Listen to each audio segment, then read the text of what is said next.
Good morning. Hello. Good morning. Welcome back, my friends, to another week, a freaking week. December 18th, what do we got? 8 days. 8 days until Christmas. I'm so excited. Last Christmas we fell ill. I don't know, I suppose if you've been following AMX for the last, I don't know, what are we, 357 days, you will remember that last Christmas we fell ill. And that was terrible. So I'm hoping for a healthy Christmas this Christmas. But anyhow, we're going to get cracking today with AMXbooks 636 already. 636 already. Finishing up, come on, Facebook. We're finishing up The Boys in the Boat. Tremendous read that you should all read. And you know what, Facebook? You want to do whatever you want to do. Oh, here we go. Going to jump into today's lesson. Quick reminder. You know the drill. You know the drill. You want to share it? Know that I sincerely appreciate it. Want to subscribe on iTunes? Know that I sincerely appreciate it. You want to watch on YouTube? YouTube.com/CharlieSpaniard. All these links, all the books I reference are on my website, CharlieSpaniard.com. And we got a new patron via Patreon, so that's pretty cool too. Let's jump right into AMXbooks 636. 1, 2, 3. Good morning, my friends, and welcome to the Spaniard Show. This is the Spaniard, and this is AMXbooks 636. Why am I so smiley? Well, I'm smiling because it's Monday morning. We just got a great workout in, but also because we got a new patron via Patreon. Thank you so much, Mark Good. Mark is a friend of mine here in the Harrisburg area. Out of the blue, yesterday, I flipped on my Gmail, and voila, a new patron. Again, if you'd like to help to support the show for as little as $1 a month, it is patreon.com/CharlieSpaniard. The links are below in the show info. And I will be doing a raffle at the conclusion of this month. We'll be giving away some pretty cool swag. So if you'd like to put your name in the hat for some of that swag, make sure you visit my Patreon page. Now let's dive back into the book, The Boys in the Boat. We're going to talk about the Olympics. Now I'm going to give you a fun, neat, cool point to start out with, and then we're going to get down into the not so good, the not so beautiful parts of the 1936 Berlin Olympics, and then I'm going to give you a couple references as well if you'd like to dive into this a bit further.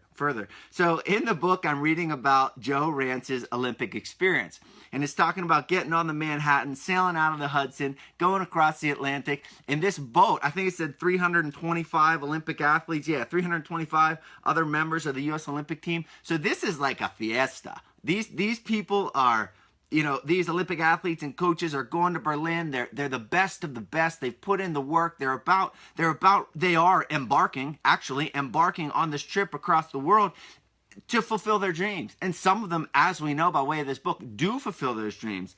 So it talks about Joe's experience, Joe Rance's experience, who's at the center of this book, his experience getting onto this boat, sailing across the Atlantic. It says this, quote, he was meandering around, and then this, quote, when he returned to his cabin, he found something waiting for him that made him feel pretty classy himself, their Olympic outfits. Now, mind you, this rowing team, this group of 9 men, they come from Washington. They're farmers, they're blue-collar workers. They've ascended to these ranks that still to them is disbelief. They've taken the rowing world, the country, and the world by storm, and they're about ready to do so even more. So they are not familiar with this classy outfit. Quote, their Olympic outfits. Joe found a double-breasted blue serge sports coat and matching blue socks spread out on his bunk. He also had a uniform, right? Their remember, their University of Washington is now replaced with the United States of America. This blows their mind. And as I'm reading this and I'm getting into the joy that must have been Joe and these other athletes, I thought of my Olympic outfit moment. Was I gifted an Olympic outfit? No. But this is a cool nugget here. If you haven't been following the show for a while, I had the opportunity, and if you go to Google right now and just type in Jordan Burroughs Olympic Polo commercial, it's 30 seconds long. You'll find it on YouTube. I was a stand-in. I was a wrestling partner. I was a dummy for Jordan Burroughs, who's an Olympic gold medalist. Leading into the 2016 Rio Olympics, he was filming a commercial for Ralph Lauren for Polo. and they sponsored the the opening ceremony outfits, and he needed a wrestling partner. And a friend of a friend, networking, knowing people, called me and said, hey, would you drive into New Jersey to be Jordan Burroughs' partner for this polo commercial? And I said, yep, tell me when to get there. Funny thing is, as you watch this commercial, take note, our shirts are off. First of all, I thought, they're not going to have us take our shirts off. You don't generally wrestle without a shirt on. You have a shirt on. Take note of the giant bruises on my back. That is because I was just promoted to brown belt in jiu-jitsu and got whipped pretty heartily with a belt. My entire back is black and blue, and this was shortly thereafter. So if you want something fun to do or interesting or cool, touching on Joe Rance's Olympic uniforms, I thought it would be cool to share that. Again, just go to Google, type Jordan Burroughs Olympic polo commercial, and you'll see my experience, my only experience with Olympic outfits. Now let's move on to the not so beautiful part of the 1936 Olympics. Now, I'm going to tell you these next 2 points, and then I want to give you some references. So Jordan Peterson, whose book 12 Rules for Life, whose methodologies, philosophies, I like listening to the guy talk. He's really smart and sound and well thought out. I very much enjoy listening to him. And his book, 12 Rules for Life, is a book that we studied here on the show.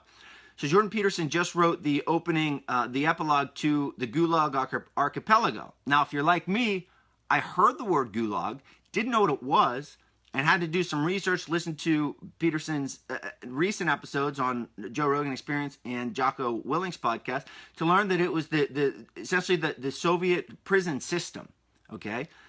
And this coincided with what he's talking about. This all coincides with World War II, and it coincides with Hitler, and it coincides with a lot of evil stuff. And I found myself getting really interested in World War II and how this could happen. And it falls in line with my readings from last week. So this Nazi and German propaganda, again, it's stuff that's really difficult to talk about. And even Jordan Peterson references the book Man's Search for Meaning, as I covered on the show. It's very difficult to talk about this stuff because I'm not an expert, but I do want to share my learnings in a respectful, as much as I can possibly do, accurate way. So there was just this total misrepresentation of Germany to the world. It blows my mind how systematic, how this could happen, how systematic this was, how intentional this was. So the president of the IOC, the International Olympic Committee, is a guy named Avery Brundage. And in the book, they talk about him in not the most flattering way, not a bad way, but not the most flattering way. But essentially, the Olympics, they were almost going to not go to the Olympics. They were almost going to boycott the Olympics because of the things that were going on in Germany. So there was this investigation at the end of the day that decided to go through. But Avery Brundage, the International Olympic Committee president, said this: no nation since ancient Greece has captured the true Olympic spirit as Germany. Doesn't that blow your mind? Going on, the book says this: as during the opening ceremonies, as they entered the stadium, quote, as they saw Hitler descending from the marathon steps toward the field level, 110,000 people rose to their feet, thrust out their right hands, and began to roar rhythmically. And I have what they roar, but honestly, I don't want to say it. I don't want to have the words come out of my mouth. But they were just worshiping Hitler, and it was fascinating. And if you listen to Jordan Peterson on Jocko's podcast, he gives out a book reference called Ordinary Men. And the whole idea is that we are all ordinary, and we all have a role in what happens. And it's just really do yourself a favor. Listen to that episode on Jocko's podcast. Search out the book Ordinary Men. And at the end of the day, what I want you to remember is this: no one's in charge, yet somehow we're all in charge. No one's in charge, yet somehow we're all in charge. What does that mean? That this evil, it happened. Okay, it happened in that we as people are responsible for developing an awareness, a knowledge of the history, a knowledge of the present, a knowledge of, or an awareness of what could happen in the future, because at the end of the day, no one's in charge, yet somehow we're all in charge. So do your part, learn, notice, become aware. This has been AMXbooks 636, The Boys in the Boat. Any questions you have on the books or the references or the anythings that I mentioned here on the show, please reach out at Charlie Spaniard on social media. And again, thank you, Mark Good, for your patronage via patreon.com/Charlie Spaniard. Help support the show for as little as $1 a month and get your name thrown in the hat for some cool swag that I'll be giving out soon. That's it, folks. I'll be back tomorrow for AMX Books 637. Whew. So I just worked out, a hard workout. So my head is still like a little bit intense, like not a headache, but the blood is flowing. And I'm getting cotton mouth too. So that was a a little bit challenging getting that all in there at the end.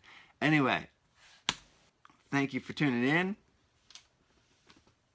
I got no thing else to say. What's that from? 'Cause I got no place else to go. See you tomorrow. AMXbooks 637. Come on. See ya. Trying to hit the button. Trying to hit the button.